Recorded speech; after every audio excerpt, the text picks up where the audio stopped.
Yo, hello guys, and welcome back to NCAA 10 Dynasty mode. As you guys can see, we dominated our game 25-0 over Notre Dame.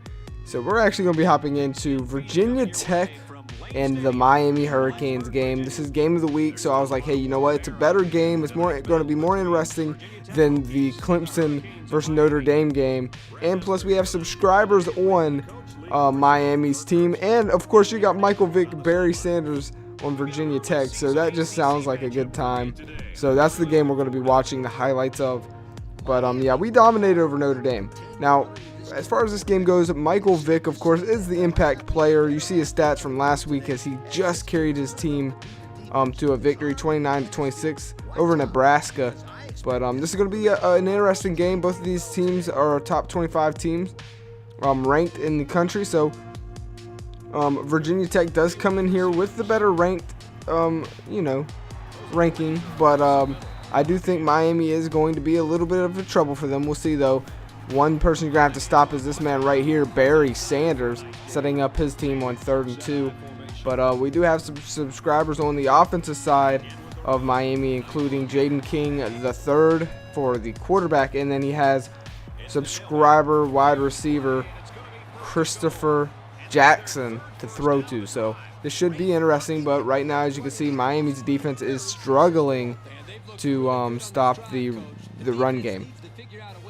Now obviously at this time we didn't know what Barry Sanders would have been, but he's feasting on this defense.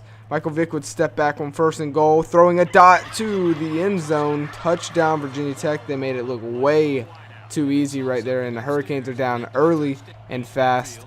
But Jaden King and his offense would take the ball for the first time, and they wouldn't take long before he would find his wide receiver right there open and pick up a first down. Later, Marshawn Lynch is that on this team as well, guys. By the way, I didn't get to say that earlier, but that is Marshawn Lynch who got shut down. 3rd and 13, throws it as he gets hit, and just missing the first down marker. 4th and 4, they would kick the field goal, and it would go in, as it's Jay Powers with a 46-yard field goal attempt. That is good. Michael Vick would be pressured later in their drive early, setting up a 3rd and 12. Later in the drive, he would throw a dot, but was it enough? And it was. The extra attempt to get yards was enough. He does get it. 1st and 10, Michael Vick steps back, throws it, caught into coverage, and what a pass right there. Man, Michael Vick has an arm. We know that. We'll see what happens here on 3rd and 10. They'd be faced with another 3rd down, and once again, the Hurricanes defense caught slipping there. Michael Vick would take it here, lateral to Barry Sanders, who would get stripped of the ball. Fumble, you don't see that very often, and oh my goodness, is no one going to catch this young man? No. I'm going to go ahead and fast forward it for you guys. He went all the way. No one even near him. Wow. Mangum right there with the recovery, but it was stripped out by number 6, I believe. Later in the game, Michael Vick would throw it, and then, oh my goodness, that man would get cracked. 2nd and 10, Michael Vick would throw it to his wide receiver on a slant, once again eating up the secondary for the Miami Hurricanes. But once again, it's number 8, Mangum, with another. He's just in the right spot at the right time. Michael Vick got hit as he threw that ball. It comes up short, and that man right there is feasting on Virginia Tech right now. 10-7, last play before halftime. Can they try and get up? Throws it. Marshawn Lynch breaks one tackle, but then gets brought down. Almost had a chance there maybe at getting into the end zone, but that would take us into halftime. 10-7. Wow, what an outcome. I do think that Virginia Tech, they've played better. I mean, they almost were about to make it 14-3, but then they had that off play here. But the Hurricanes now have momentum, and that's the scary thing. If you're Virginia Tech, you need to go ahead and end this momentum that the Miami Hurricanes have on their side. So here we go. After that hard hit on Christopher Jackson, that was his first catch going backwards for 3 yards. He got cracked as well. It would be 3rd down and 15. So we'll see here what Jaden King can do. He steps back, he has time, gets hit as he throws it, and it's caught. But wow, what a hit on Beck right there. 3rd and 12, once again faced with a 3rd down, but man, number 3, not too sure what the last name is. We'll see if we can't get an answer. No, we can't, but he has been on fire. Jaden King would have all the time in the world. Throw it as he gets hit. And then, man, that man would get cracked. Oh, my goodness. What a hard-hitting game this has turned out to be. And that would set up Miami with another field goal. And he just edges it in. Powers perfect on the day. That time 47 yards. And increasing this lead 13-7. It's been a good game so far. So here we go. Michael Vick would get pressured fast, man. Not getting any time on that play. He's getting frustrated out there big time. 3rd and 11. And this, to lose this game would not be good for Virginia Tech. So, well, it wouldn't be good for either team. You know, you got to win these hard games.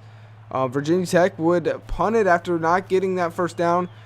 Mind you that there is less than 3 minutes in this game. They do believe in their defense. We'll see if it holds up. Marshawn Lynch is going to break free. You got to think that's going to happen every game at least once when you're talking about a guy like Marshawn Lynch. But then we got to talk about this guy number 3 here. I don't even know the name of this man, but he has been killing it so far.